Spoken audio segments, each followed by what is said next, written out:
আমার কিন্তু এবার বোন লাগবে, একসাথে খুবই খেলবো। আরে কি হয়েছে? দেখো না বাবু খুব জেদ করতেছে, ওর নাকি বোনেই লাগবে। না আমার মেয়ে সন্তান চাই না, এমনি তো মেয়ে সন্তান বোন। হে ভগবান, সবকিছু তুমি ঠিক করে দিও।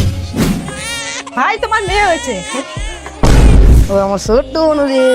তোর বাবা কোথায়? বাবা খুব রেগে আছে। ওরে আমার বোন। ও আমার ছোট্ট বোন। এখন কি আদর আর বাবার কাছ থেকে সবসময় বেশি বেশি করে টাকা নেয়। তো কি হয়েছে? আমি এই বাড়ির ছেলে, আমাকে তো আদর করবেই। ওই তো বাবা চলে যাচ্ছে। বাবা বাবা আমাকে কিছু পয়সা দাও না, আমি স্কুলে যাবো। বাবা আমাকেও লাগবে। তোকে আবার কেন পয়সা দিব রে? চুপ কর, কিছু টাকা দিয়ে দিস ওকে। ঠিক আছে বাবা। চুপ রে মা, কাঁদিস না, লাগলে আমি ফিরে দিব। 10টা বছর কেটে গেল, এখনো মেয়েটাকে তুমি ভালোবাসতে পারলে না। তুমি চুপ করে থাকো তো। তুমি চুপ করে থাকো, আজকে তোমার জন্মদিন, দেখবো কে তোমাকে বেশি ভালোবাসে। বাবা গেলাম।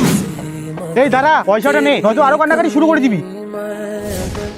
আরে রিয়া তোর হাতে কি? বলবো না।